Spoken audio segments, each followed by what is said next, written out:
میں بیٹھ کر 6 سالہ زندگی گزاری.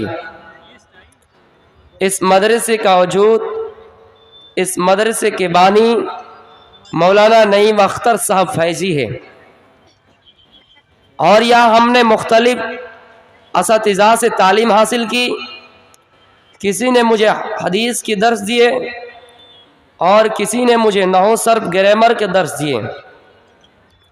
بہرحال میں انشاءاللہ کوشش کروں گا کہ وید پران اور حوالے کے ساتھ، آج بالکل میں حوالے کے ساتھ تقریر کروں گا.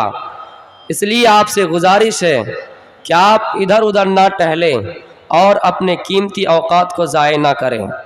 تو میں اسٹارٹنگ جو میں نے موضوع منتخب کیا وہ عورتوں کے سلسلے میں، اور یہ موضوع میں نے اس لیے منتخب کیا کہ صرف یہ ادارہ لڑکوں پر مشتمل نہیں ہے بلکہ لڑکیوں پر بھی مشتمل ہے. لڑکیوں کا بھی ادارہ چلتا ہے اور لڑکیوں کا بھی. اس لیے میں مناسب سمجھا کہ لڑکیوں کی تعلیم پر جو لوگ فوکس نہیں دیتے ہیں ان سے میں کہنا چاہتا ہوں کہ لڑکیوں کی اہمیت کیا ہے اور ان کی فضیلت، ان کا مقام و مرتبہ کیا ہے. لیکن شاید ہم اس مقام، شاید ہم اس فضیلت، شاید وہ مرتبہ بھول بیٹھے ہیں. انہی بھولے ہوئے چیزوں کو میں آپ کو یادداشت دلانا چاہتا ہوں. میرے پیارے ساتھیوں، آئیے شروع کرتے ہیں. حضرت علی رضی اللہ تعالی عنہ امیر المؤمنین ہے. انہوں نے عورت کے سلسلے میں کیا کہا کہ لا تملک المرأة فإن المرأة ریحانۃ. اے لوگوں، عورت کے اوپر حکومت مت چلاؤ. لا تملک المرأة، کیوں حکومت مت چلاؤ؟ اس لیے کہ فإن المرأة ریحانۃ، عورت پھول کے مانند ہے. حضرت علی نے عورت کو پھول کے مانند قرار دیا. جب ہم اور آپ کسی پھول سے ٹچ کرتے ہیں، کسی پھول کو اپنے ہاتھ سے چھوتے ہیں، کتنی نرم ہے، کتنے ملائم ہے، لیکن ہم اس پھول سے فائدہ اسی وقت حاصل کر سکتے ہیں جب تک اس پھول کے ساتھ نرمی نہ برتیں، جب تک اس پھول کو نرم سے نہ چھوئیں، جب تک اس پھول کو ہم نرم نہ سمجھیں، جب تک اس پھول کو ہم ملائم نہ سمجھیں. آئے انسانوں، آئے مسلمانوں، اگر ہم عورتوں پر حکومت کریں گے، عورتوں کے اوپر زبردستی کریں گے، تو ایک بات یاد رکھنا، جس طرح پھول کو زبردستی چھونے سے وہ پھول بالکل مرجھا جاتا ہے، وہ پھول بالکل اپنا رنگ چھوڑ دیتا ہے، اسی طرح اگر عورتوں پر زبردستی کریں گے، عورتوں کو پر روزانہ ڈنڈا چلائیں گے، اپنی بیوی کو پریشان کریں گے، عورت کے اوپر ظلم و زبردستی کریں گے، تو آپ بالکل سمجھ جائیے کہ وہ پھول مرجھا چکا ہے، وہ پھول بالکل ختم ہو چکے ہیں، اپنے اندر سے رنگ کو نکال چکے ہیں. اس لیے میرے پیارے ساتھیوں، وہ عورت طلاق لینے پر مجبور ہو جائے گی اور آپ کی زندگی برباد ہو جائے گی. آؤ میں عورت کا مقام و مرتبہ شارٹ میں سمجھا رہا ہوں. اللہ کے نبی صلی اللہ علیہ وسلم نے عورت کو مختلف مقام و مرتبہ دیا. ہاں سنو، اللہ کے نبی صلی اللہ علیہ وسلم کی پیاری حدیث ہے. آئے لوگوں، اگر کسی کی ماں ہے، ماں کی ہمیں کیسی خدمت کرنا ہے، ماں کے ساتھ کیسا سلوک کرنا ہے، ماں کے ساتھ کیسا ویوہار کرنا ہے، اور ویوہار کرنے سے، اچھا سلوک کرنے سے ہمیں کیا فائدہ حاصل ہوگا. آؤ حدیث پڑھتے ہیں. الجنت تحت اقدام الامہات. اے لوگوں، ماں کی خدمت کرنے سے جنت حاصل ہوتی ہے، ماں کی خدمت کرنے سے جنت پراپت ہوتی ہے. یعنی اس کا مطلب یہ ہے، اگر ماں بڑھاپے کے عالم میں پہنچ جائے اور ہم سمجھے کہ یہ تو بوڑھی ہو چکی ہے، ہم سمجھیں ان کا ویلو کوئی نہیں ہے، اس لیے پیاری حدیث ہے کہ ماں کی خدمت کرنے والے کو اللہ کے نبی نے بشارت دی ہے، خوشخبری دیے ہیں کہ اے لوگوں، ماں کی خدمت کرنے والوں، بوڑھی عورت کی خدمت کرنے والوں، الجنت تحت اقدام الامہات، ماں کی خدمت کرنے والوں سنو، ان کے قدموں کے نیچے جنت ہے، ان کے قدموں کے نیچے جنت ہے. عورت چاہے کسی بھی شکل میں ہو، چاہے وہ ہماری بیٹی کے روپ میں ہو، چاہے بہن کے روپ میں ہو، چاہے ماں کے روپ میں ہو، چاہے بیوی کے روپ میں ہو، ہر ایک کا مقام و مرتبہ الگ الگ اللہ کے نبی نے بیان کیے ہیں. یہ ماں کا مقام و مرتبہ ہے. ماں عورت ہے یا نہیں؟ اب آئیے بیوی کا مقام و مرتبہ بتا رہے ہیں.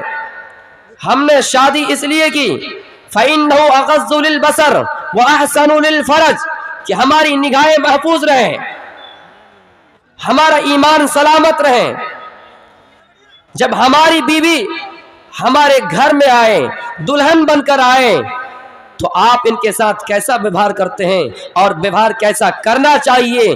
اللہ کے نبی صلی اللہ علیہ وسلم نے بیوی کو کیا مقام و مرتبہ دیا، سنیے۔ الدنیا کلھا متاع، دنیا کی تمام چیزیں سامان ہے، اور وخیر متاع الدنیا، اور سب سے بہتر اور قیمتی سامان اگر کوئی ہے، سب سے قیمتی خزانہ اگر کوئی ہے، وہ المرأۃ الصالحہ، وہ آپ کی نیک بیوی ہے۔ اگر آپ کی بیوی نیک نہیں ہے، اگر آپ کی بیوی سیرت والی نہیں ہے، تو آپ سمجھ جائیے کہ دنیا کے قیمتی خزانے، دنیا کے قیمتی سامان آپ ختم کر چکے ہیں، آپ کے قیمتی سامان برباد ہو چکے ہیں۔ سب سے قیمتی سامان آپ کی زمین نہیں ہے، آپ کی جائیداد نہیں ہے، آپ کا مکان نہیں ہے، آپ کی بلڈنگ نہیں ہے۔ سب سے قیمتی خزانہ اور دولت اگر کوئی ہے تو آپ کی نیک بیوی ہے۔ آپ سمجھ سکتے ہیں کہ آپ کی نیک بیوی کیسی ہونی چاہیے اور آپ ان کے ساتھ کیسا ویوہار کر رہے ہیں۔ اب آئیے، اللہ کے نبی نے بیٹی کے بارے میں خوشخبری دی ہے۔ اے لوگوں، جب تمہاری بیٹی ہے تو تمہیں ان کے ساتھ کیسا ویوہار کرنا ہے، تمہیں ان کو کیسے تربیت دینی ہے۔ سنو، کیسے تربیت دینی ہے۔ اللہ کے نبی خوشخبری سناتے ہیں، جس کی 3 بیٹیاں ہوں، جس کی بہنیں ہوں، اگر وہ انسان اپنی بیٹیوں کو پڑھاتے ہیں، وہ انسان اگر مولانا نعیم اختر فیض صاحب کے بنات میں ان کا داخلہ کراتے ہیں، بہت ادارہ کھلا ہوا ہے ماشاءاللہ، آج بھی تعلیم زندہ ہے، ایجوکیشن آج بھی زندہ ہے۔ ہم نے وہاں پر اپنی بیٹیوں کا داخلہ کرایا، ہم نے وہاں پر اپنی بہنوں کے داخلہ کرائے۔ اور ہاں سنیے، صرف داخلہ کرانا اور پڑھانا یہ بڑی بات نہیں ہے، کمال کی بات نہیں ہے، ان کی خدمت اور دیکھ ریکھ، ان کے ساتھ ایسی تربیت دینا ہے کہ وہ عورت کہاں جا رہی ہے، وہ بیٹی کہاں جا رہی ہے، ان کی خبر بھی لینی ہے۔ ہاں، اگر آپ اپنی تربیت میں کامیاب ہو گئے، اگر آپ اپنی زندگی میں کامیاب ہو گئے، اچھی اور صحیح تربیت دینے میں کامیاب ہو گئے، حدیث سنی، اللہ کے نبی فرماتے ہیں،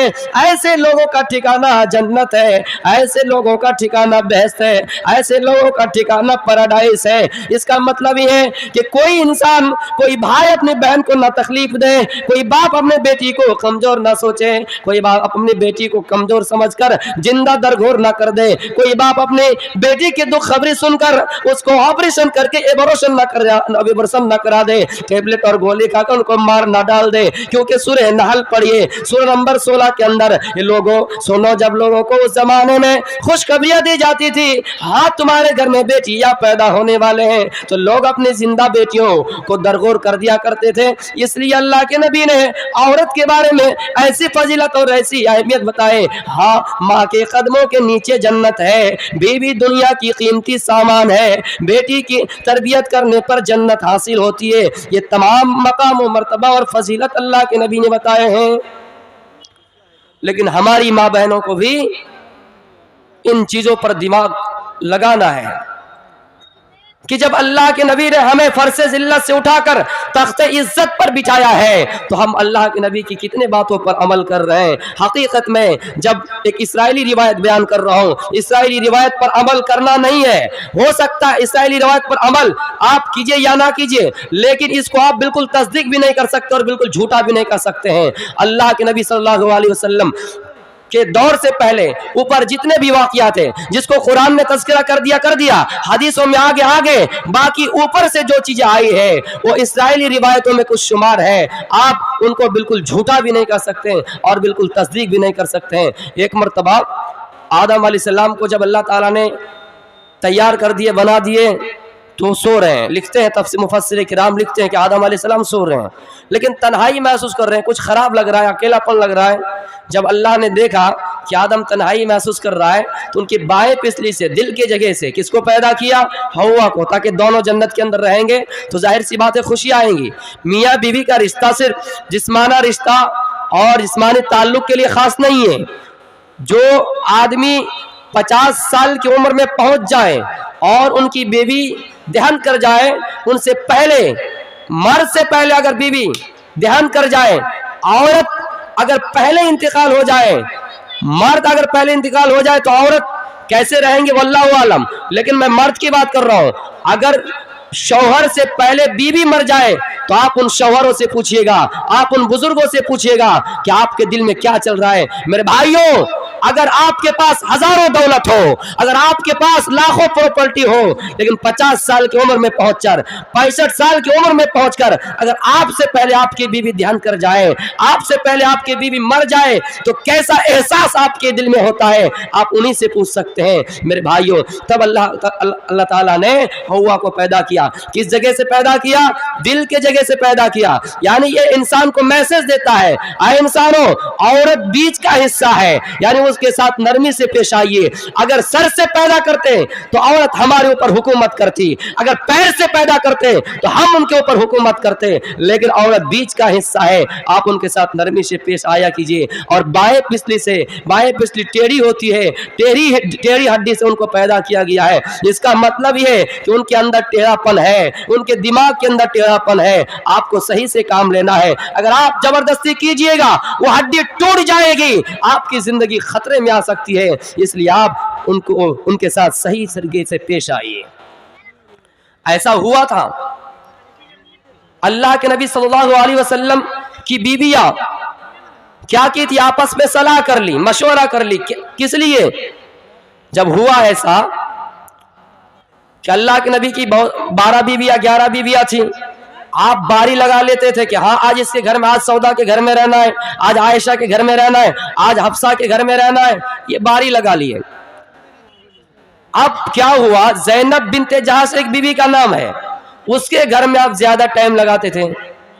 سودا کے گھر میں اگر 2 گھنٹہ رہتے تو زینب کے گھر میں 2.5 گھنٹہ رہتے, کچھ زیادہ دیر اس کے گھر میں رہتے ہیں. لیکن سارے بیویوں کے درمیان حسد پیدا ہو گئے. نبی کی بیوی ہے لیکن حسد پیدا ہو رہے ہیں, اس لیے عورت ٹیڑھی جاتے. کیسے حسد پیدا ہوئے؟ سارے بیویوں نے آپس میں صلاح کر لی, اے سودا سنو, اے حفصہ سنو, ہم بھی تو اللہ کے نبی کی بیوی ہیں, لیکن اللہ کے نبی زیادہ زینب بنت جہش کے گھر میں رہا کرتے ہیں.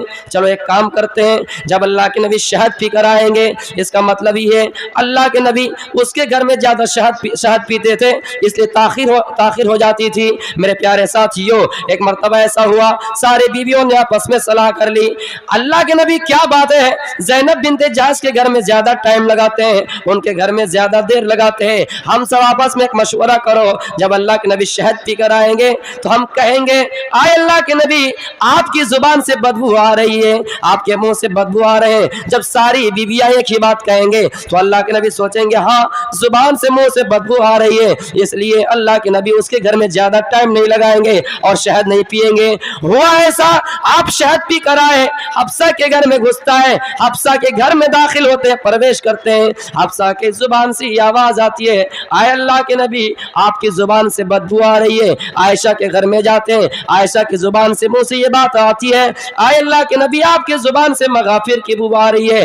ایک قسم کا پھول ہوتا ہے جس میں گوشت اور مچھلی کی خوشبو آ رہی ہے. سارے بیویوں نے جب یہ کی بات کہی تو ان کو اللہ کے نبی پریشان ہوئے اور کہا ایک بیوی غلط ہو سکتے ہیں, 2 بیوی غلط ہو سکتے ہیں, لیکن ساری بیویاں وہی کہہ رہی ہے کہ میرے منہ سے بدبو آ رہے ہیں. نبی ہے جس کا پسینہ زمین پر چھٹتا ہے تو وہ بھی مہک جاتا ہے, وہ بھی خوشبو ہوتا ہے, لیکن کیسے یہ برداشت کرے کہ شہد پیا اور منہ سے بدبو آئے. اس لیے اللہ کے نبی کہہ رہا ہے اے میری بیویوں آج کے بعد سے میں شہد کو اپنے اوپر حرام کر رہا ہوں, آج کے بعد سے شہد میرے لیے حرام ہے, جبکہ حلال چیز آپ حرام کر رہے ہیں اس لیے کہ آپ کی بیویاں کہہ رہی ہے اس میں بدبو آ رہے ہیں. اوپر سے آسمان سے خبر آتی ہے, جبریل وحی لے کر آتے ہیں, قرآن کی سورہ تحریم نازل ہوتی ہے, سورہ نمبر 66 آیت نمبر 1, سورہ نمبر 66 سورہ تحریم کی پہلی آیت ہے, یا ایھا النبی لما تحرم ما احل اللہ لک. اے نبی جس کو اللہ نے آپ کے لیے حلال کر دیا ہے,